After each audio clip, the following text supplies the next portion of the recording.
本节目由修正药业联合冠名播出，滋阴补肾、无须黑发、修正派复方手无地黄丸。接下来要汇报的学徒是白松岩，对应看诊的助力团成员是沈月。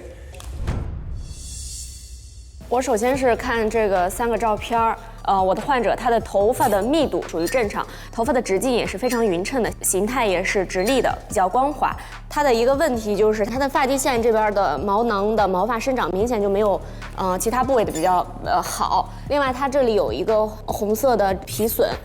这个我是和沈月姐也沟通过，一个是她可能是鬓角这边自己擦到了，另一个就是发际线部分它接触到这种不耐受的成分，就比如说化妆品啊这种洗护用品的刺激比较大，但是它没有脱屑，也没有小红疹，也没有发痒，这种情况还是很好的。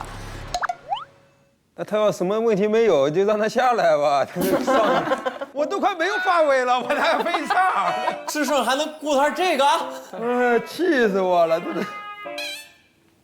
像我这种是太难看，他那个是太好看，在这种汇报里边是不是都不占优势？我们在临床其实也很怕说来了以后没啥毛病，就想调理调理，就是那种诉求也不明显，或者说，就我就想调理调理。对，但其实它真没啥好调的。那头发分叉，人中医我给绑起来吧。不是你头发分叉，你上那理发店呗。我说我给你剪一下你的发尾。针对以上的情况和沈月姐她想要解决的一个发尾干枯、掉头发、有少量的白发，感染可能就是发尾干枯受损。我还会有点长白头发。家里人也是这样情况。家里人不是，但家里人就是脱发严重。其次呢，沈月姐有一个比较重要的既往的问题，就是她有月经前后不定期的这个病史。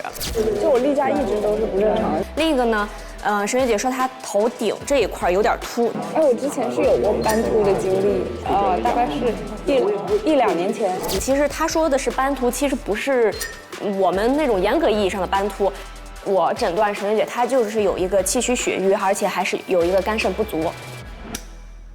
那我给她的方案的话，一个是洗护，就是我准备用的是面和醋，然后呢，我要给她用一个迷迭香的精油、生姜精油和薰草精油搭配这种基底油调试做头疗。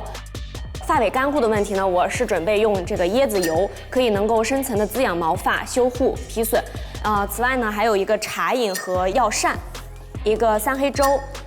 还有一个是磁源梅针，它能够很好的起到梅花针叩击头皮的作用，而不会因为我们操作不当、无菌操作的这个意识不强而产生的后续的感染的风险。所以我目前给沈月姐的方案是这样的。好，首先这个写病历应该怎么写？你一上来汇报的是什么？先写病史。对吧？对。然后再写他自己感受到有什么症状，然后再写这个头皮有什么，你看到的检查的有什么问题，是不是应该按照这个逻辑来？是。你一上来就对着那个小红点说了半天，所以你的这个4诊的信息在这里不全面。患者的主诉是头发分叉，他呢就是对于咱们这个头皮关注过多，没有抓到重点。来，我给你看一下。我说您快给他看一看吧，我觉得他头发挺好的，但是其他的可能有问题。对，你的判断很对，他是咱们这几个当中也是健康的毛发，是可以看得出来。我很羡慕。后枕部的基线，对啊，毛发粗细均匀，很好，发际线也是优秀的。所以说，基本上你的头发没有什么问题，我们养护一下就好了。来我看看你的吗？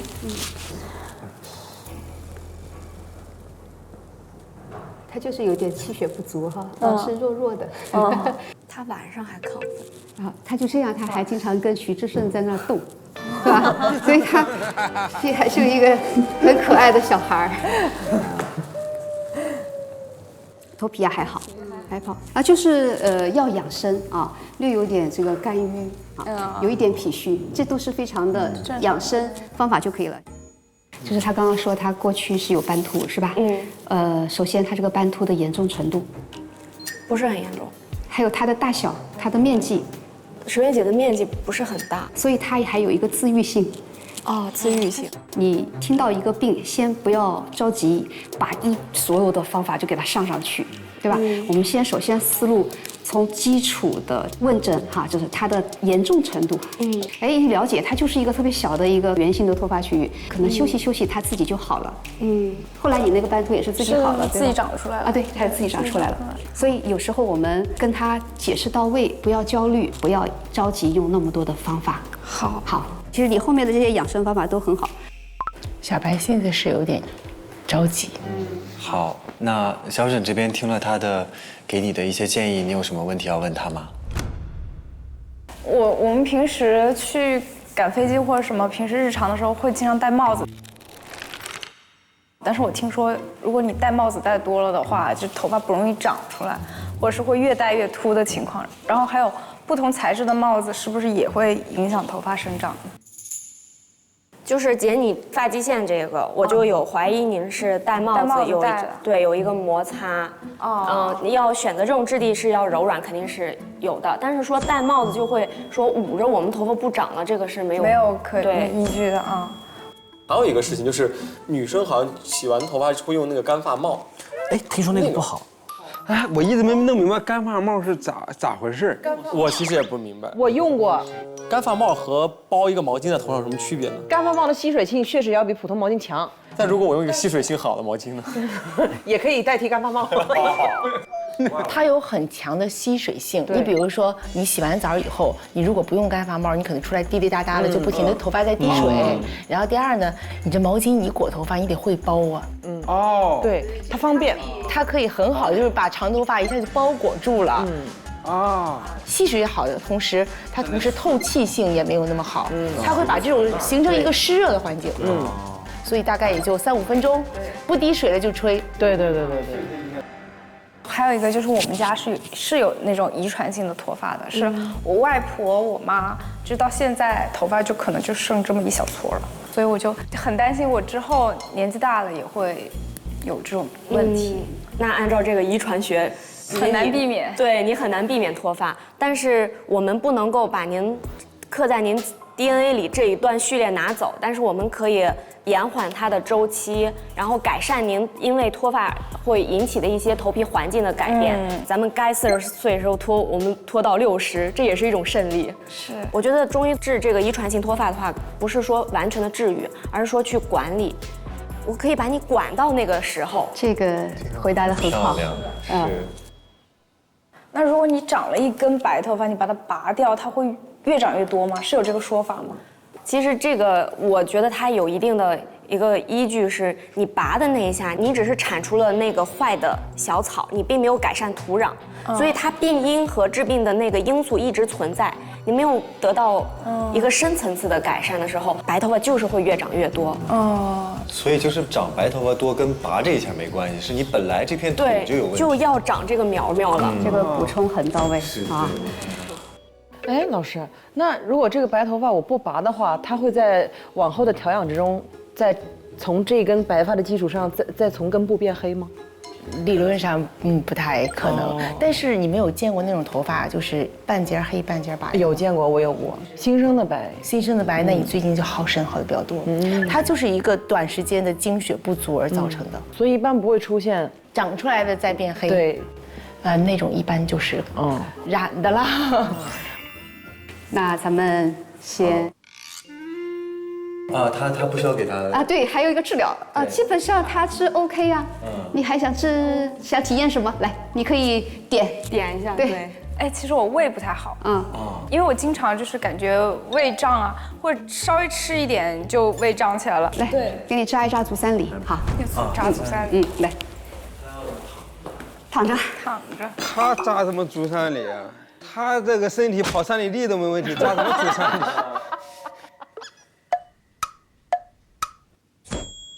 那你要不我这个？行。哎呀，这太好了，行，超级暖男。你是个暖男啊，我发现，非常的愿意替别人着想。躺着。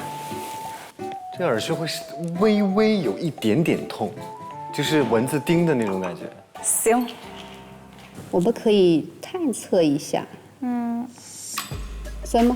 有一点，有点哈，好，然后我们先哈，给它治一下这个胃，尽量放松。对，放松啊，有一点点。马上好了。因为我的手啊像铁钳子一样，完事了。用力给你按压一下。他耳朵好像扎这个针的时候反应很敏锐。好，然后再来一个我们爱美的面部。这个地方会有那么中痛。好，这也可以预防脱发哈。完事了。预防脱发啊。对。哇，老师，怎么回事？因为这个不是昨天周老师扎的那个耳石贴，是那种皮下针，就这个是真的带针的啊，上面真的带针的。啊，看着都痛。足三里就还好，足三里只是酸胀。放松啊。别紧绷，别紧绷，怎么了？杀猪了。要不我们去救他吧？要不我们。没有一点点防备，也没有一丝顾虑。他紧张，没事。放松。只要扎一针就可以了，是吧？还有一针。两边。你一紧张，那个肌肉纹理一放松啊，对，你紧张就会滞针哈，滞针就是他刚刚那个肌肉收缩，就会把我的那个针给缠绕住了。要放松，深呼吸，哎，有这样的感觉吗？有，哎，已经扎进去了。哎，对，哎，这一针就不疼。对，刚刚那针疼。不是，这还是这一针。刚才只是进行了一个醒针的动作。你看是不是这个还好？还好，当然好吗？很 nice， 还可以。哎，这个扎针能接受吗？能接受啊？还有吗？没有了吧？酸胶也可以。不用，下次来。下次一定。挺好的，欢乐的，真白了，是欢乐的麦，下白。手，哎呀，我摸一下欢乐的麦。快乐的大人的麦，感受一下，花花的，可以等它，但又不是那种慌张的那种，对吧？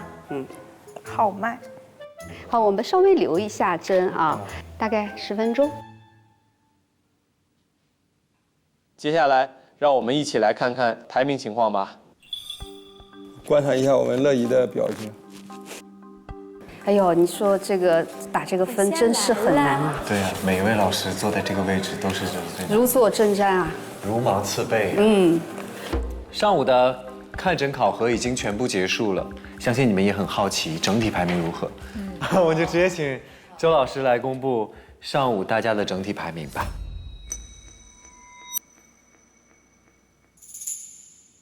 我们今天呢评价的标准就是以大家交上来的诊疗单为准啊，你后面再补充说明的说的再好，那也是后面的一个展现，也很有意义。但是我们就凭这个来打分。第一名是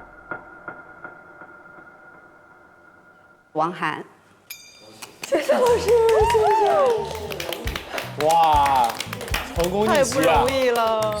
辩证分型肝郁脾虚啊，跟我的辩证是一样的啊。然后心火旺盛也没有问题，是有心火啊。用2支丸，我也是2支丸。王涵今天上午呢，他是对于这个锤锤的看诊过程哈，收集病史也比较全面，诊断也是正确的，辩证分型也是对的，然后治疗的方案呢也是很合理的。谢谢。第2名是。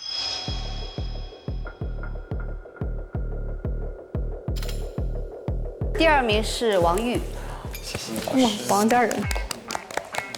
王玉呢，他今天的表现还是很不错的，他的诊断是准确的。我给他的辩证是血虚风燥，治疗也是非常合理的，还有就是在我操作的过程当中的配合也是很到位。第3名是阿一。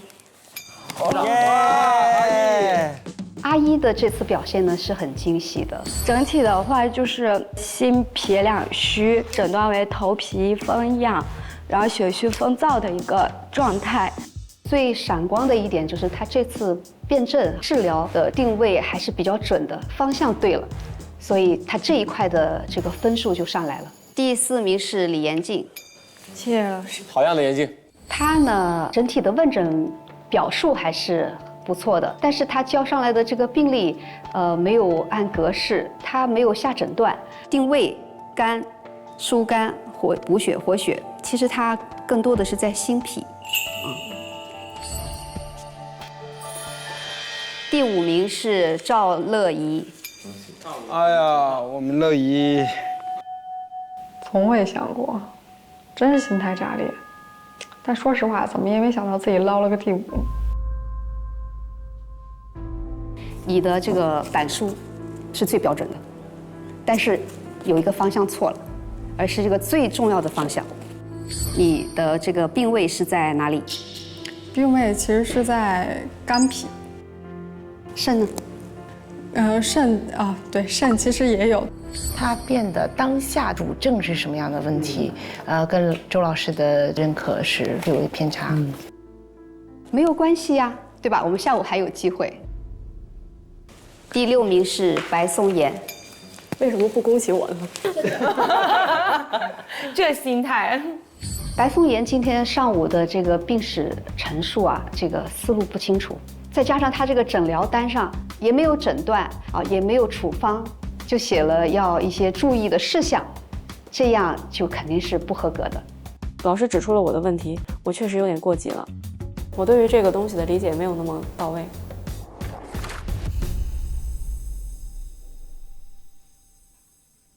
好，接下来呢，我们就要进入考核区。我先公布一下下午的一个考核规则哈。接下来呢，我们需要给自己所负责的助力团的成员做一些治疗。中医头疗的治疗方案呢，最好是他自己在家也能够持续去做的，并且你现场还要把他们给教会，而且愿意每天坚持治疗，使用你的这个头疗方案。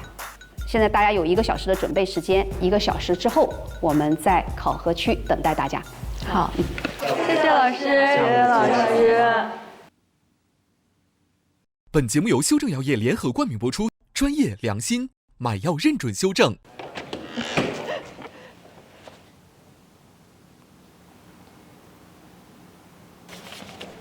我要出去待会儿。我也出去待会儿。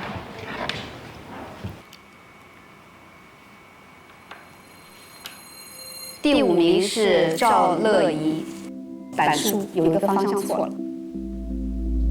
我其实也担心，我说我到底行不行？可能还是很多细节自己没有注意到。就我觉得这其实也是我需要去成长的一个空间。那对于病人的其他的一些方面的关注程度，我觉得这是我需要再进一步提高的。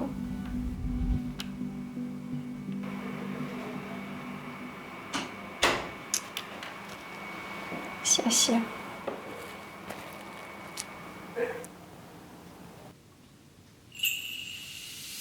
因为上午其实我们俩各自都出了很多问题，所以我跟乐怡压力都很大。然后我们其实不想影响其他人的考核状态，我们就跑到隔壁一起安静的看书。想想下午咋整吧？咋整？咋整？咱们俩下午2个冲第1，冲！咱俩求求了，求求了，求求了，冲！下午要好好考，下午还有希望，继续努力吧。我的饭啥时候到？我好饿呀！我是西江的抓饭啊，因为我刚学着学着想我妈了。想你妈，想回家了。想我妈做的那个粥。哎呀，不听，我还没吃饭呢。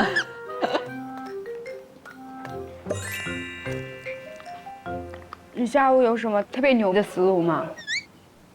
我的东西都很淳朴，淳朴，就还是以疗效和舒适感为主。如果要想就是拿个比较好的排名的话，是不是会有更多的一些亮点？可能就别人会有一些哇的一些东西。就是我觉得什么东西能让他真正的学到，并且操作方便，并且真的有效果，才是最主要的。开始。下午分到。我找一下穴位。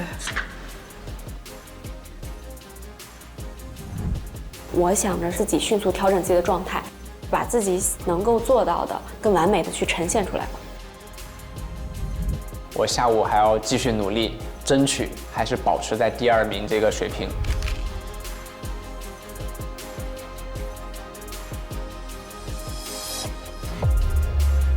跟我下去实践考核吧。走，走，加油，加油，加油！进入智能电视应用中心，打开芒果 TV 电视端，大屏4K 更清晰。中医说发为血之余，肾其华在发，肾好发才好，修正有妙招，左归右归，双肾齐补，滋阴养血，填精益髓，专业良心买药，认准修正。现在开始，各位学徒正式进入实操考核环节。我们学徒呢，在中午的时间已经根据自己负责的助力团成员的体质和诉求，完成了方案的制定。那么在接下来的1个小时的考核过程中，你们需要给他们进行头部的养护，针对性的进行实操。各位注意这次考核不一样的点是，你还要让他们学会，回家以后还能自己再继续进行操作。压力上来了。周老师说了这些规则，我就会比较担心下午的这个考核不好搞。听到老师的要求，我就开始对这个方案进行改进。所以我主要的理念就是让小七哥学会。好，在正式考核前呢，各位需要依次前往器械区，挑选你们制定的中医头疗方案所需要的中药材以及工具。挑选完毕以后呢，你们可以在考核区域内选任意一张推拿床进行准备，等待助力团的到来。我们现在请上午的前3名前往器械区挑选材料，2分钟。好，跑啊，干啥呢？来看一下，拿个瓶儿。这瓶儿干嘛的？有小巧思。哎呀，一会儿我们好好聊聊吧，王哥。你要做什么？反正不给你做饭。行。知道下午要考核跟王哥进行一些头疗的操作的时候，我其实还是比较担心的，因为他有提到过他头部不太方便动，所以我还要想一想第2个方案。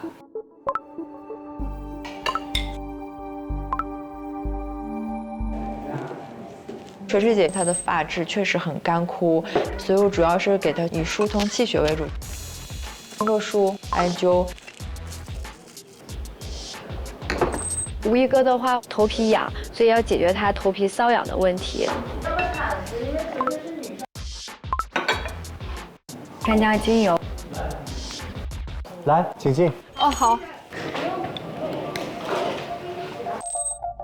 我想给志胜做一个头皮的全面养护方案，当归啊、无患子、皂角，可以让它活血生血，帮助它生发。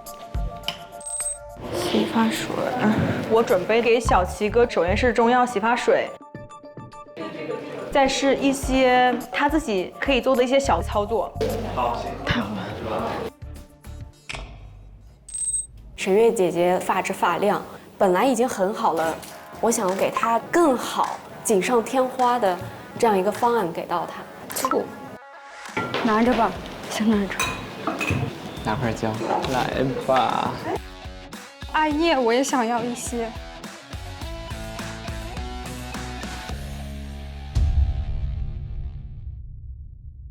来，做好准备，拯救我们的头皮。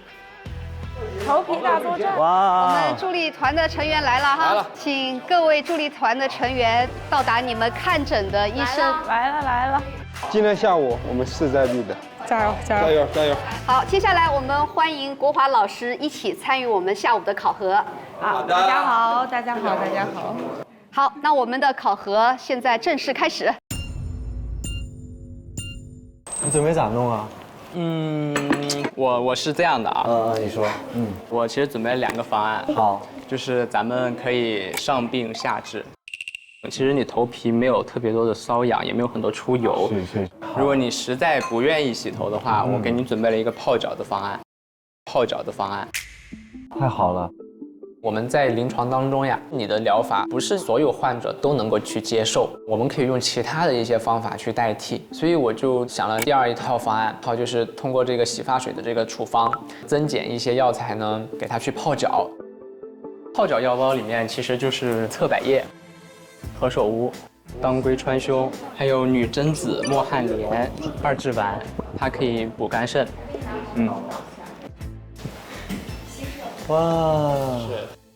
小七哥，跟你沟通一下，因为我一开始其实准备的是中药洗发水，但是我考虑到你头皮比较敏感，而且它容易洗不干净，有味道，所以我给你换了，用艾草灰加到洗发水里面。好的。然后咱们还有一个头皮精华，所以你已经做好这个头皮精华了，准备煮。哦，现在煮。对，所以就可以拿着时不时涂一下。明白。然后还有一个金刚桂跟狮子香的话，它就是自己在家可以做的，就是你不用任何辅助。在老师提出下午考核规则之前，其实我的方案偏中医专业一点，要让大家在家里能做，所以我想尽可能的简化我的方案。最后我的考虑是有时间多，我再给小齐哥进行一些，比如说刮痧、拔罐的一些操作。然后还有一个枕头，刮痧跟带茶饮，咱们都是放在后面。好，听你安排。好，那我们开始，咱们现在就去煮头皮精华，这边吧。然后我的头皮精华是侧柏叶跟当归，侧柏叶可以化痰止咳、生发乌发，当归则补血润燥。它这个比例其实1:1或者侧柏叶稍微多一点都没关系。其实这个真的很简单，小齐哥你自己在家也能做出来。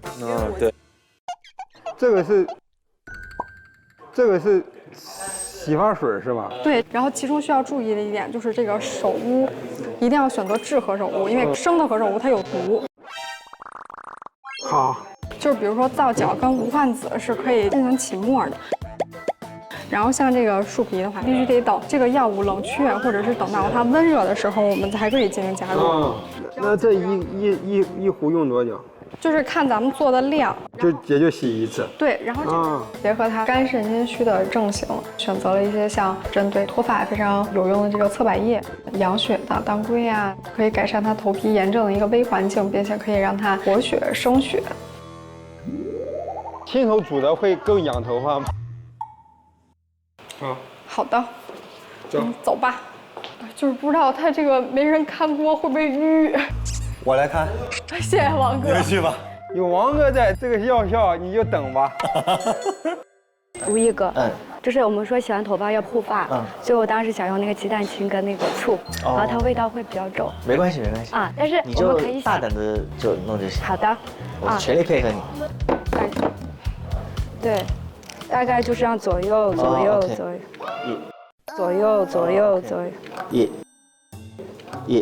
哎，对不起。没关系。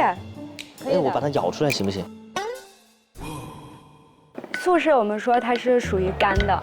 肝哦。对，属于肝是酸连。我们当时也说了嘛，酸给你打开毛囊。哦。鸡蛋的清滋液，然后把打开的那个头发的鳞片会让它闭合起来。哦。你知道湖南有一道菜就是这样，大概这样炒，叫醋炒蛋。这就是菜是吧？对对对。好，我们开始吧。吴一哥的发质其实挺好的，但是我们现在主要是要预防 ，OK， 不能再透支。之前是年轻，对，开玩笑说啊，确实。我现在用精油就是给你点按穴位。好的。拿这个亚麻籽油，就是以油油溶的，就是一些发胶。醋和鸡蛋的味是能接受对吧？可以，没问题。其实整个的思路主要是健脾养血，还有安神止痒。就是醋和鸡蛋啊，因为我们新疆会特别干燥，然后效果也非常的好，我妈妈一直用。那你这个就完全没加水，就是醋里面加了鸡蛋。是，2个鸡蛋清，没有加蛋黄。没有蛋黄。好的。你在调什么？老师，我是面和醋洗头。面和醋是吗？他的头皮环境非常健康。月姐的这个问题不至于我拿药材。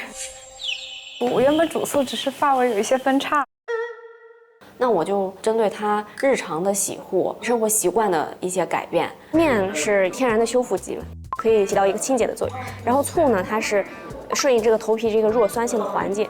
日常用这个洗护的话，它能够减少那种碱性的洗液对于头皮的一些损伤。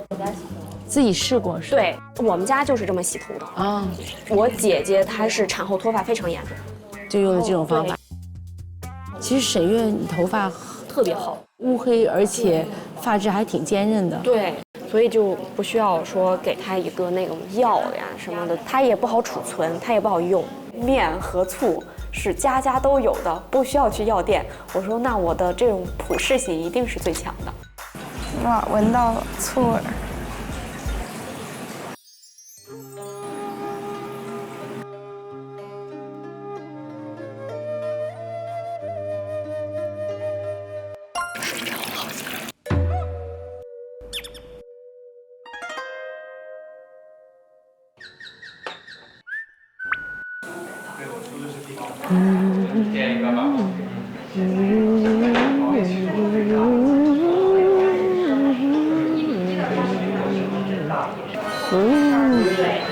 这个它是扫散法，它是特别舒服。这里是神庭，胀的这个地方。对，胀是因为长对穴位了，然后它得气了，然后再往上是上心，这里是督脉，还有膀胱经，就这样去疏通一下气血，就会濡养到我们的头发。结合上午的问诊和垂垂的脱发情况，其实它是符合肝郁脾虚的一个表现，所以我下午还是以疏通头部的经络，然后以点穴的方式为主。接下来做头部的一个熏洗了，然后最后艾灸。这个是我自己做的一个药包，有玫瑰花，有合欢花、苍珠、女贞子，有侧柏叶，还有墨旱莲。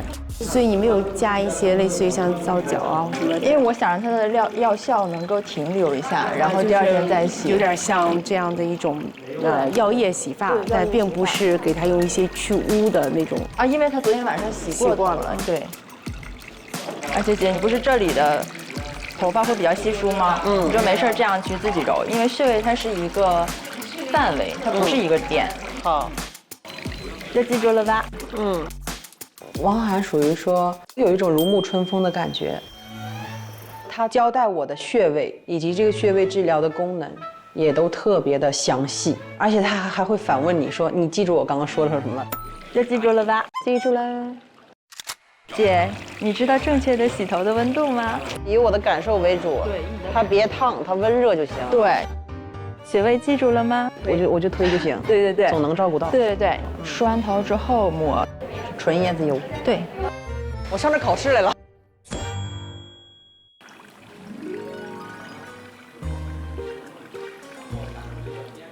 疏通膀胱经以及两侧的胆经和三焦经为主。好。吴一哥的发质其实挺好的，现在主要是要预防。OK， 走吧，王哥，我们的泡脚的汤药已经烧好了，泡脚汤药烧好了。怎么开泡脚了？你那的？你是唯一一个头病治脚的。是的，对的。我们都在洗头，你咋在洗脚啊，王哥？你懂了吧？这是中医的神奇之处。洗脚等于洗头。字是连接到一起。哦，上病下治啊，泡脚。那你得了脚气，等于就要治头了。哎，那你要这么说的话，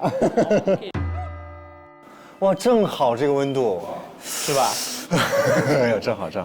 然后我们可以点一点，就是我们的百会穴，两耳间连线这个中点。好，疼吗？不痛。因为他有睡眠不好的一个问题，我们可以找一找这边胆经有没有疙瘩。你真给我按困了，是吗？为啥呀？第一个就是我们的泡脚，然后第二一个呢，在他的头部进行一些穴位的点按点揉，贴了一下耳穴、脾、肝、神门还有内分泌，让他调理自己整体的状态。然后也教了教他揉一揉耳朵，改善他头皮微循环的这个环境。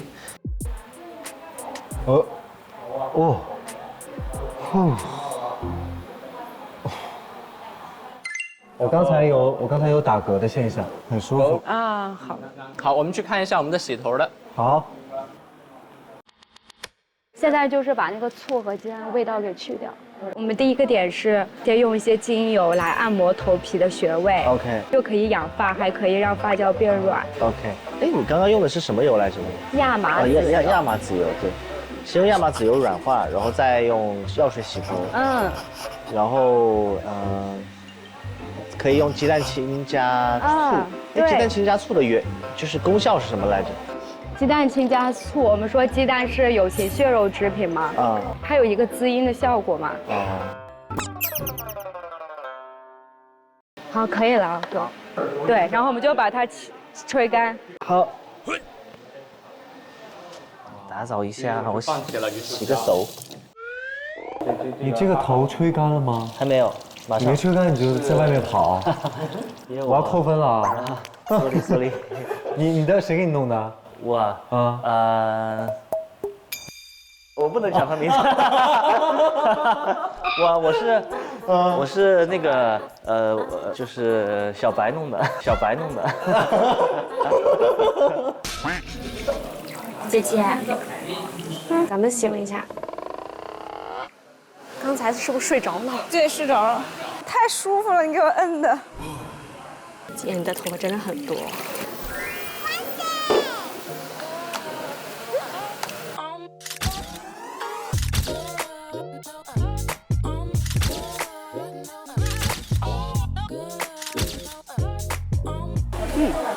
哟，真是这么多又长的头发，一头乌黑亮丽的瀑布头发，你头发真的很好。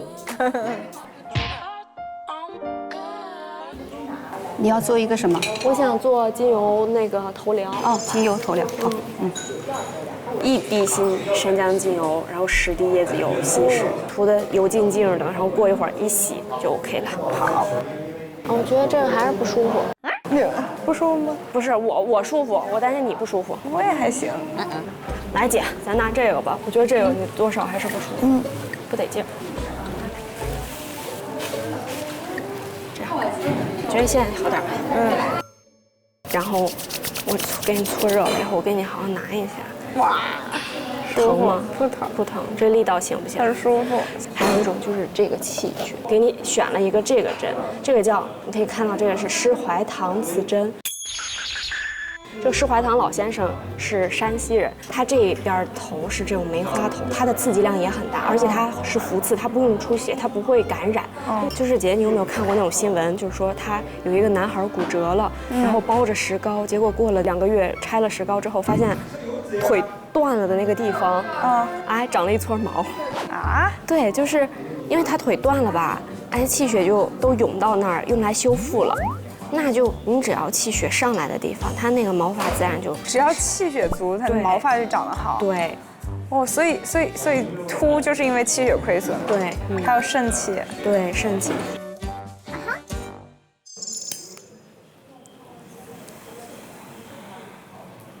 你让沈月看一下你的这个工具。这个这是什么？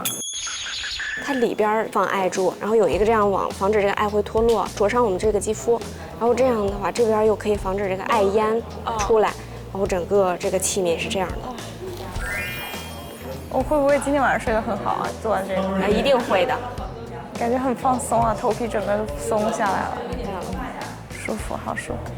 哎呀，这个头发分叉，你可得好好给它治呀。这别人的头发都保不住了，他头发分叉，我都快没有发尾了，我还分叉了，气死我了，这多气人！你说，上次你怎么还没去治疗啊？久病不须急医。朵精油，好，侧柏叶、当归，再加一点桂花。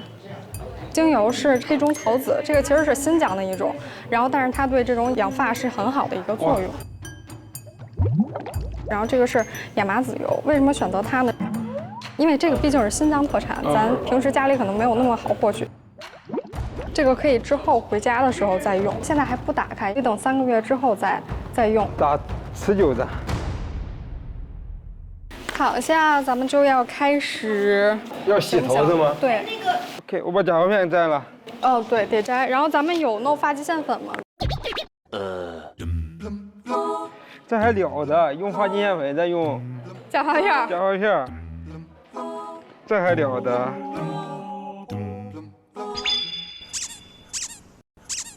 在洗发之前，要先进行中药的一个冲洗，主要的成分呢就是艾叶和当归，加一点白醋。我先给您拿那个保鲜膜，咱们把衣服掖一下。好嘞。这个要做一个什么？怕它一会儿洗完了之后衣服湿了会着凉。我替洗。我给咱们脖子还弄了一个热毛巾。哎呀，脖子为啥要有个热毛巾呀？也是怕咱们着凉，然后也是希望咱们能舒服一点，因为脖子比较僵硬嘛，这也相当于是一个热敷。哎呀，太谢谢。来，稍微抬一下脖子。好。哇，可以吗？哇，太舒服了。哇，好舒服。好，您先感受一下，这个咱们时间可以停留在10分钟左右，我去看一下咱们的洗发液。好。枕头其实制作也很简单，就是把配好的药材放进去就好了。薰衣草，然后玫瑰花全倒，艾叶，莫汉莲也一起倒进去。它是明目乌发，这是合欢，对。哎，小齐哥，对吧？哇，你真的好厉害！还有这个最大的东西，侧百科。对，小齐哥一说就知道。小齐哥他本身他就对中医很感兴趣，沟通也能感觉到他有中医基础的，所以我跟他沟通很快。做2个生活中可以做的，首先第一个是十指相撞啊，这个我老这样。对。还有一个就是金刚桂。哦，金刚桂我会。啊，你会。还有一个是捶打百会穴，点按有时候就是咱们非专业人士他控制不好力道，所以我有一个小创新，就是拿手掌放在这里，然后轻轻的这样捶，这样这一片还会对它这一片它能扩大它的效果，就是周围的它旁边的那个四神聪穴。小齐哥太牛了，小齐哥躺下吧，没问题。现在给他上的是什么？是那个艾草灰加洗发水，里面还加了醋，中和它的碱性。现在里面加的还有洗发水是吗？啊，有，加了艾草灰跟醋，然后跟洗发水。用中药是不是像发胶就不容易洗掉？对，然后平常做造型什么跟人接触，就是那个味道会，对，因为我自己在家洗的时候，我发现它那个味道真的挺大。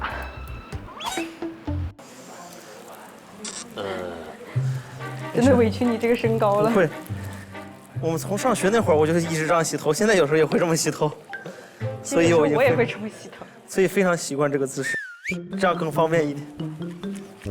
应该差不多了，我感觉差不多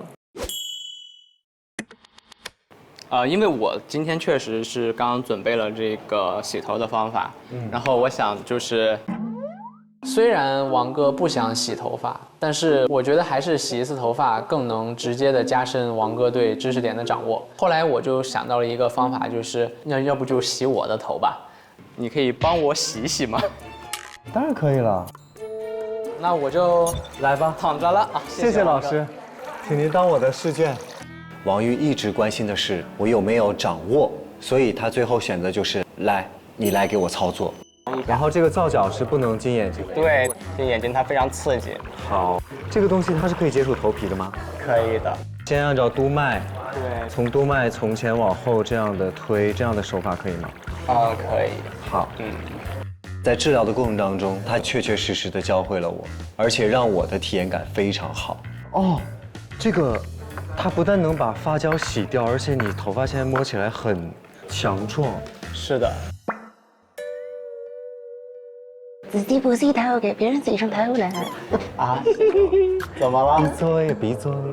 哎，怎么了 ？Hello， 因为授之以鱼不如授之以渔。啊，倒反两个。我今天也是享受了一把在这躺着。对。那今天下午我们就把分打给王敬轩了啊。好，我们俩同心一体，没事。老师他真的教得好，他是吧？对，用这种方式你真的有学到。上手是直接最好的方式。对，王玉，他是做了一个洗发水，那么让静轩给他洗了个头，所以这个是非常的用到巧思的。小七哥，我去的超级及时，再不去的话，白煮了咱们这个时机真的刚刚好。蓬松。小七哥吹完头发之后，我就把一开始煮好的头皮精华给小七哥。小七哥，你拿着，按一下，液体就会出来，让他开始抹上。哇，好清凉啊！是它，因为它是用水煮的，它挥发的时候就会有点清凉。然后我们今天吃差不多结束了。好的。你这是啥呀？头皮精华。当我给小七哥主要做完了，我发现乐怡那边还在治疗，他准备的东西从头到脚都有。确实，因为我安排的比较满嘛，每回那个实操的时候，我都跟个小陀螺似的，我感觉。现在在做什么？在洗头发。在熏蒸的过程当中，我们就可以进行一个按摩。擦的时候要注意，就是不要来回去摩擦头发。这种就是摩擦，就是这样进行一个局部的一个按压。好，你也有泡脚。要泡脚？泡脚。哎呀，舒服。精油放到这儿，再用我们的梳子来进行一个局部的按压。咱这个也太紧了，咱这块儿平时得想多少事儿。然后我去给咱们弄一些喝的。哎，我能用那个擦头的擦脚吗？可以。用啊，反正也擦都是你自己。对。擦完了之后一定要注意，就是把袜子赶紧穿上，对，赶紧穿上，就是不要让寒气沉积住体。啊，舒服。倒计时15分钟。哥，那你躺下，我给你刮个痧吧，咱们还有10几分钟结束。可以啊，最近嗓子有点干，有点哑，因为最近说话说的有点太多。行，泄一下喉咙的火，这个是曲池手3粒。你已经红了，出痧了，哥。你就刮了3下。你看这儿，看到红点了吗？哇，是的。哦，姐，我再跟你说一下，你平时在家要点按的一些穴位，把这额头分成3段，这一段，然后这一段也是这样打过去，然后一直往后，还是那5条筋，然后颠顶这个百会，然后后面这个分池穴在这个位置。当时小白讲了很多中医知识嘛，进脑子里了吗？进了一部分吧，进了一部分了。感觉大家都在学习。这里是阴陵泉，这里叫三阴交。哦，从这个骨头，到这个骨头，分一半，然后往外一点点，叫丰隆。好的。胆经、膀胱经，上面还有督脉。继续按一下我们刚刚的那5条线。好，来第一条线，督脉的，从这往上。再教你一个动作，你把鞋穿上，把后脚尖点起来，往前抓，然后再收回来。这其实就是锻炼我们肝血的一个内容。这我医生教的。没事，志胜哥我也在学。你那行吧，那我得是大师兄。哎，师兄好。师兄来。大家注意一下啊，最后倒计时2分钟。最后倒计时2分钟。2分钟。2分钟。快来这里，我们看一下把这怎么样？我们可能时间也要快到了。有没有在就吹干之后给它用一点这种？就是这个。可以先揉一揉，最后拍一拍。哦，这个我猛记，都是知识点。你敲腿就敲侧线，胆经那一对，用亚麻籽油或者是椰子油可以干什么？软化那种发胶。哎，对，亚麻籽油，我记住了，绝对记得住。这里是督脉，抓紧时间记一下知识点。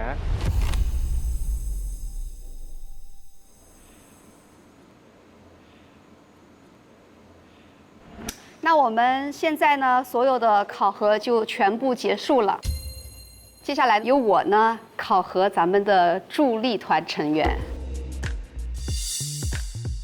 怎么我们病人还要考核呀？不是我们自己考试就很开心。那老师，我们这里边有人不太公平吧？就是啊，王敬轩，他还回头了，他还指别人了。他们好像透题了一样，他的知识储备太高了。我建议把王哥的嘴封上，然后让他作答。禁止导师参赛啊！他教我什么我就说什么，因为我已经记录下来了。哎，我们也记录下来了。嗯。好，那我们就从白松岩这边开始。好，好紧张，好紧张，好害怕。为什么我来治病，我还要接受考核？我都睡过去了，老师。最糟糕的是在考场我睡了过去。本来知识储备量就不够，完了还睡觉。好，沈月。今天呢，松岩他给你做了一个洗头的，对，面醋。我想考核你一下，这个面醋洗头的这个配方和功效。这面醋洗头就是面醋水，功效就是防止脱发，然后能够养护好你的头皮，然后能够让你的头发比较清爽。面它任务天然的修复剂嘛，起到一个清洁的作用。然后醋呢，它能够减少那种碱性对于它头皮的一些这种损伤。用面醋洗头，跟你在家用自己的洗头方式有什么优势？优势是它首先这两种食材特别好找，然后你比较方便携带，家里有现成的给它用到，它更方便去操作。然后呢，它没有那些乱七八糟的成分，而且安全性也比较高。它相较于其他的洗发水来说更干爽。哇，好清爽啊，我的头。松岩，你觉得他学到了吗？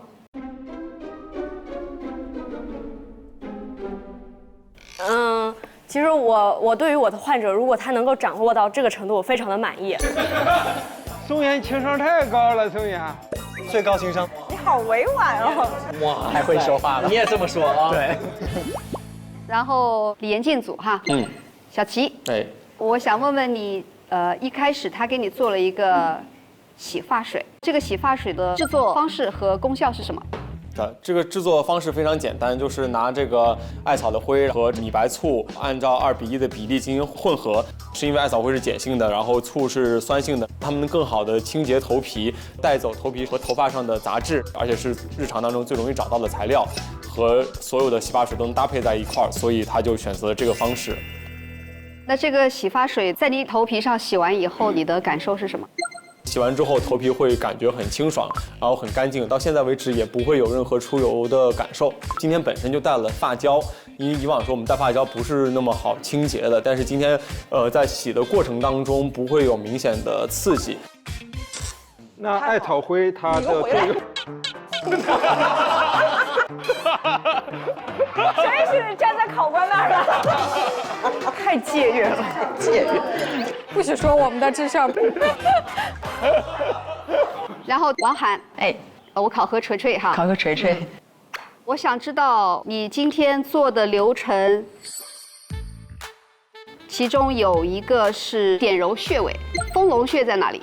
丰隆穴是在这块骨头和这个骨头中间，然后呢往外稍微一点点，从这里到这里找中点，然后往外一点点这个位置。这个区域你按它，它会有酸胀的感觉。哎哦，这个区域呢，它是会缓解咱们痰湿的一个症状。因为这个穴位我们艾灸的时候是锤锤自己取的，对，举一反三。你怎么记得这么好？因为是这样，因为老师呢，他就是怕我回去之后呢忘记了这支，可能我能来不及就医啊，来不及就医，来得及，来得及。那个我在外地呀，找不到好的中医啊，我让我自己，因为授人以鱼不如授人以渔。他说的都是我这词儿啊。王玉。我想问问你在这个做的过程当中，泡脚的配方，然后有什么功效？问我是吗？你真把自己当患者？对不起，对不起。泡脚的时候，他首先做了一个药包，然后药包它也是提前煮过了，先用无火烧开，文火30分钟，里面有侧柏叶、何首乌、当归、川穹女、榛子和莫汉莲。不是，他看手机了，看手机了。没有，我确实是记得啊，他给我写的，因为我如果不看手机，我记不住，因为我是一学生，我脑子不太行，然后老师一遍遍教我。他还在里面放了这个生姜，因为上午他也观察到我的本身头发的状态是 OK 的，但是会有因为我的一点干预的情况，然后化火往上走，而导致我的头皮会有一点点泛红，所以他采取这样的方式可以让我把这个寒散开。然后值得一提的是，当我泡脚9分钟的时候，我开始出冷汗，然后我就有一种开始把体内的寒往外散的感觉，而且我的头顶开始往外冒热气了。第13分钟的时候，我就已经开始有打嗝的现象了。当我打完嗝之后，我的胸口就很舒服，反正就是这样的一个情况。我看王玉的表情说，这些我怎么都不知道。不是啊，他跟我说的。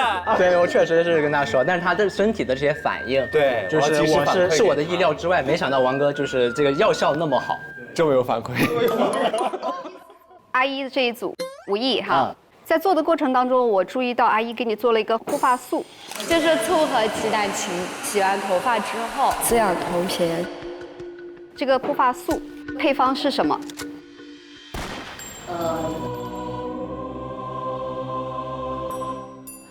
是这样，首先呢，因为我头上有这个发胶嘛，然后阿姨用这个亚麻籽油给我把它先用这个油软化这个发胶。软化完之后呢，就用我们的药水洗了头。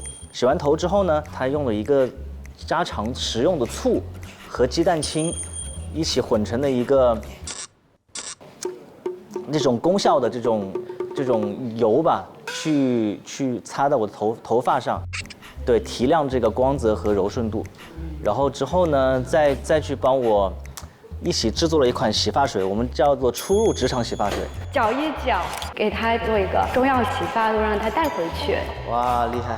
洗完之后，我自己感觉就是挺柔顺的。最厉害的一点就是我今天洗完头发不痒。哎呦，这，对我头皮我没有去抠头，完全感觉到不痒。对，这是挺厉害的一点。行，我问一下吴毅老师，老师到底问的是什么题？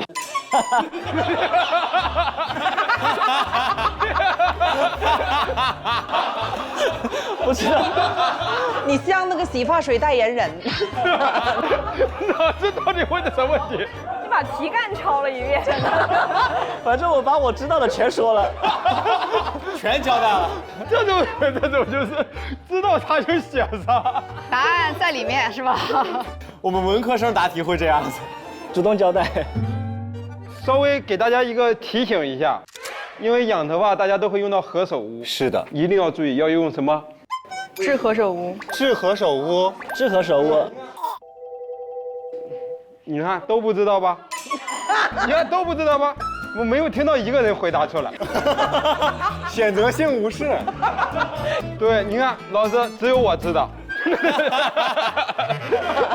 因为何首乌是有毒的，治何首乌无毒。那通常用什么方法治它呢？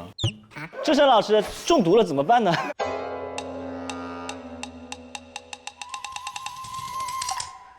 然后这个汉凉草。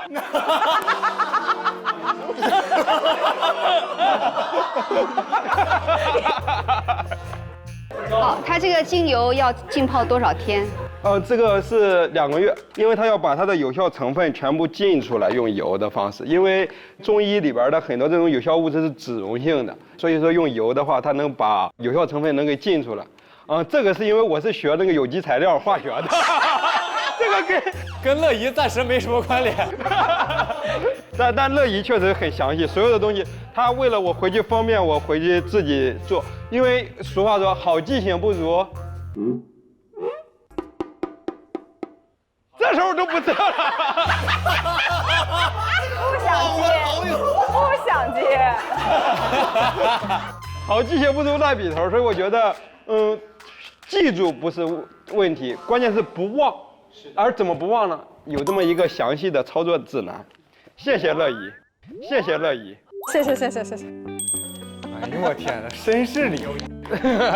哎。好，谢谢老师，谢谢。有些人答非所问啊，是谁我不说了啊。就是啊。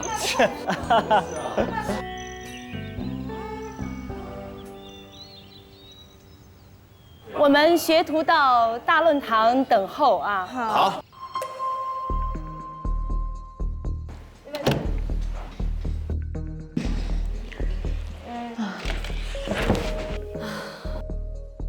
精神高度紧张。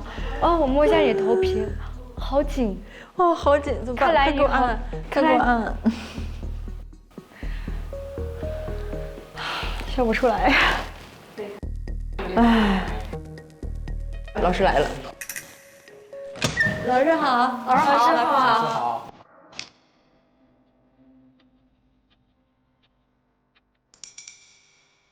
我来公布一下下午考核的一个结果哈。开始抠手，我也开始紧张了。第一名，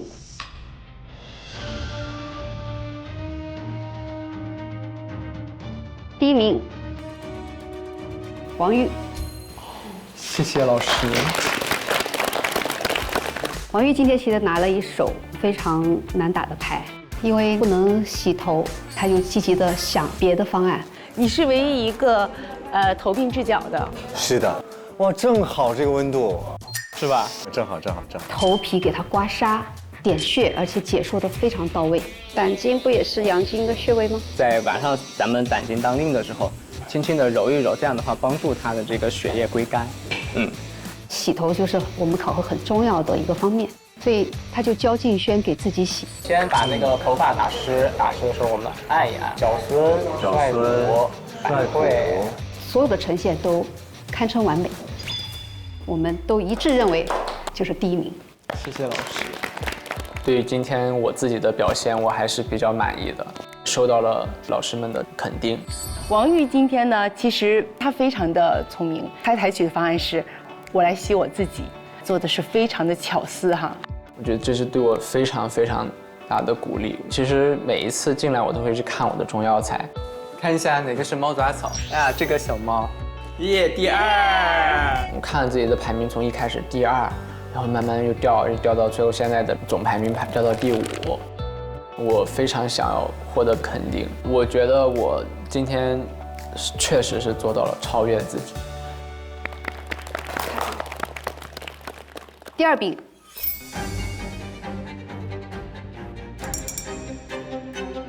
王涵。谢谢老师。王涵从头到尾非常从容。那我们就开始。好，行。那我先去把腰包煮一下，您可以先躺，姐别急。好。姐，你知道正确的洗头的温度吗？以我的感受为主。对，感觉力度怎么样？挺好。感觉力度怎么样？挺好的。无论什么时候我走到他面前，他都是安安静静在那坐，不着急，就是不慌张。你就没有见他的整个台面乱过，水呀很到位，也没有弄得到处都是，所以很难得。这个感觉很好。谢谢老师。其实我今天拿到第2灯，对我来说我是很满意的，因为我自己觉得我今天的表现很好，并且我的状态拉得很满，我是真正的沉浸到医生的一个角度去治疗患者的这样的一个场景里了。但是我觉得还是有一点点遗憾的，因为没有拿过第1，所以还是想争一下。第3名，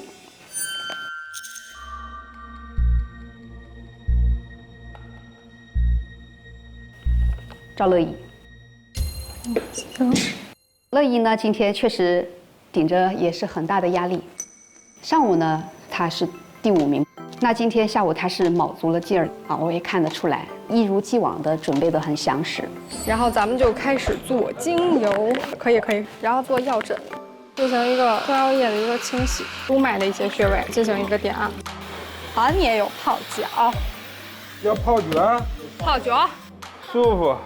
精油放到这儿，再用我们的梳子来进行一个局部的按压，把后脚尖捡起来，用手往前抓，然后再收回来。对。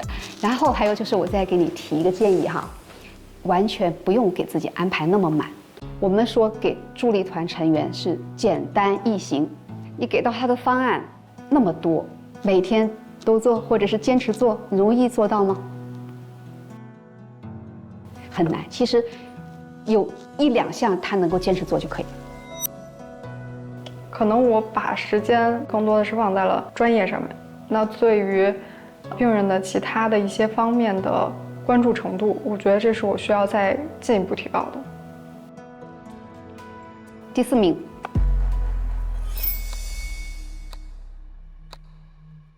李延静。延静也是教的叩击的方法、金刚柜，然后还有枕头、精华的制作，最后就很贴心有一个上药器。哎呦，这个我就觉得非常非常的到位。给你提出来的建议就是，确实你那个洗发水的制作呀是讨了个巧，是吧？你用现成的洗发水加上了一点艾草灰。现在给它上的是什么？是那个艾草灰加洗发水。那实际上呢，如果我们要说纯天然的话呢，你的功效还是商用的这个洗发水的效果啊。所以在这个环节呢，我们给你扣了一些分数。还有你们2个呢，不要那么满，李延静的更满，那么一大张啊，很详尽，但是太满太多，过犹不及。谢谢老师，谢谢老师。我下午准备的东西其实挺多挺满的，然后是因为我上午考核成绩比较差，那么我们肯定是想用力去追赶，就是给一个更完善的方案，然后给的方案太多了。第5名，白松岩。松岩呢，他也给自己安排了很多的项目，但是我感觉他下午心态很放松，我看到了。其实还是爱用精油，因为精油做完香香的，这个做完有一股就是好像跟老烟明淡了一样。他是真正的没有受到上午的影响，在面对巨大的摔了一跤，我可以说摔了一跤的情况下，然后下午还是有一个轻松上阵的这个心态，觉得没有摔，只是上午学到了很珍贵的一课。很好，你看这个转念很重要，就非常棒。我觉得我今天已经呈现得很完整了，但是大家真的是各有千秋，我其实对自己很满意了。第6名，阿姨，你今天其实表现得很好的，但是原理的阐述上面欠缺一点，没能让助力团很好的学习到。下午和上午的综合表现排名，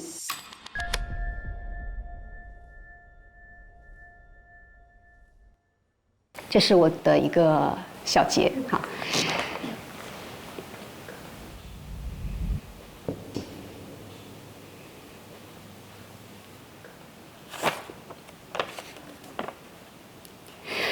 我真的很心疼。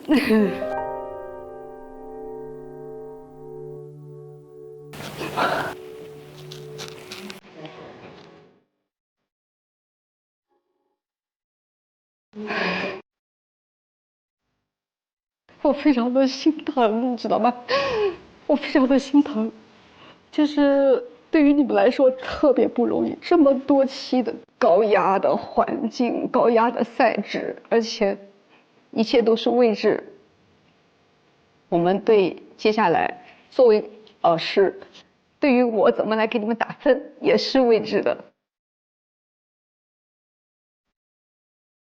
我来了就是我的标准。我认为你不好，不是你真的不好，是因为我的尺子在我这儿。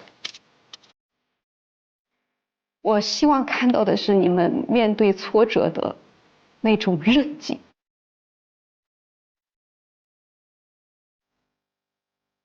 年轻的一代对中医的认识其实是已经很模糊了。上一辈的人，他对中医的那种感情是与生俱来的。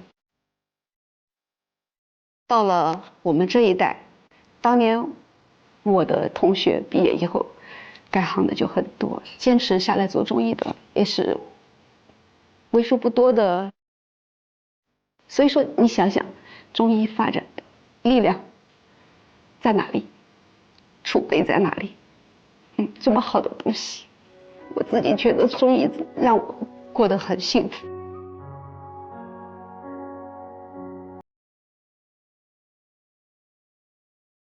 我自己23年做中医美容，现在埋线火了，针灸美容火了，不是因为它火了我才开始做的，23年前我就在做了，但是我没有觉得孤独，因为我喜欢。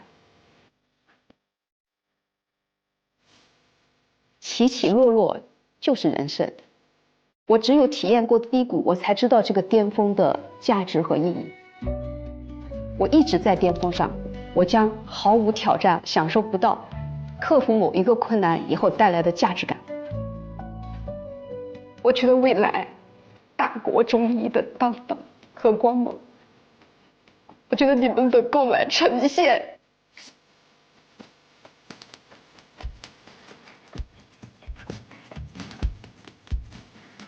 我们需要被看见，很多好的中医需要被看见，还有我们很好的发心需要被看见，而这个节目给了这样的一个平台。其实要做这样的一个节目是很不容易的，没有任何的借鉴。我们体会到了，老师。所以，风浪后面一定是很汹涌的，大家抱成一团，团结才有力量。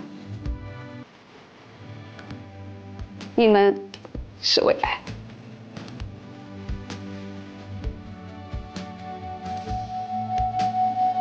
想抱抱你。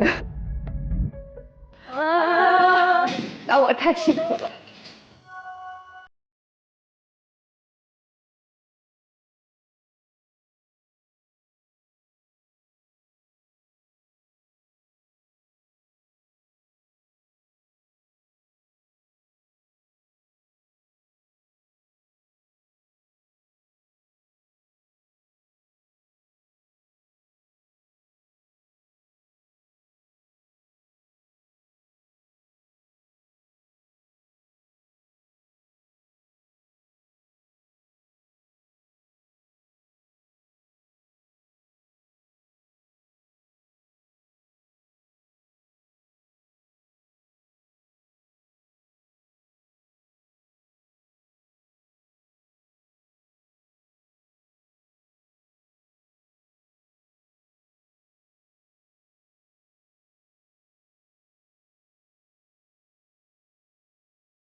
本期我们的考核主题是义诊考核，欢迎扁鹊脉学诊法传承人齐向华老师、北京中医药大学钱慧楠老师。恭喜各位进入了齐黄院的第2阶段考核，我们将接触全国各地真实病患，齐老师和钱老师各自带领一组学徒，全程进行观察指导，拿上自己的箱子，集合出发。实在看不过来，你交给我5分钟搞定。咱们有后盾。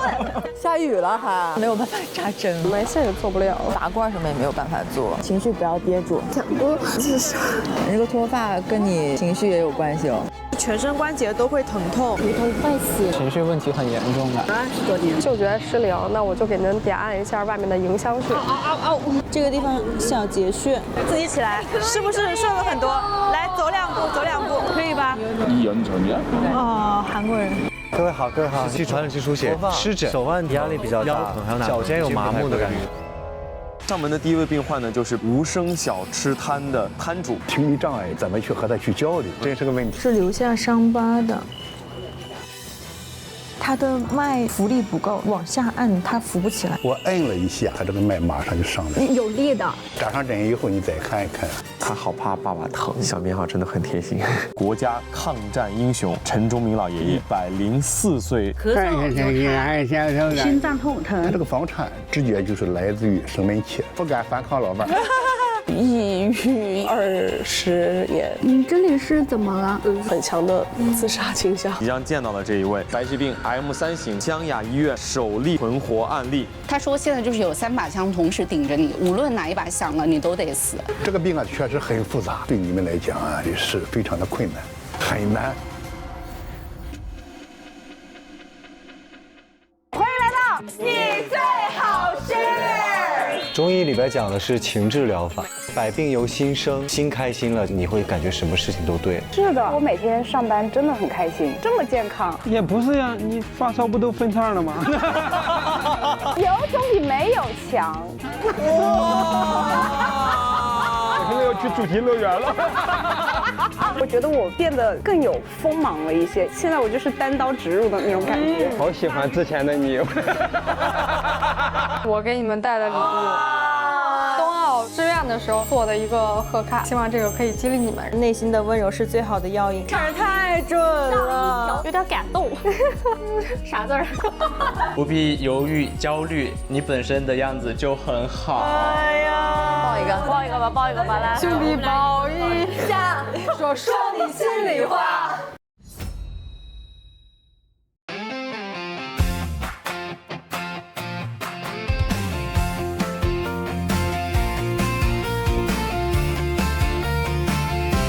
晨光亲吻百草，双背包载满青涩的向往。指尖也动古房里的秘藏，推开门是未知的土壤，迈向诉说生命的回响，压箱萦绕初心的形状，跌跌撞撞也学着去担当，每一步都写下新篇章。汗水浇灌稚嫩的梦想，古老智慧在指尖发烫，不问路障，只问心之所向。青春远志一道当归。更多精彩内容尽在新浪娱乐微博综艺、新浪综艺。上微博搜索节目官方话题“初入职场中医季”，解锁更多朝养生活秘籍。上微博带话题“初入职场中医季”发博讨论，共同见证中医新生代的力量。上百度 App 搜索话题“初入职场中医季”，一起参与话题讨论。特别合作映客直播。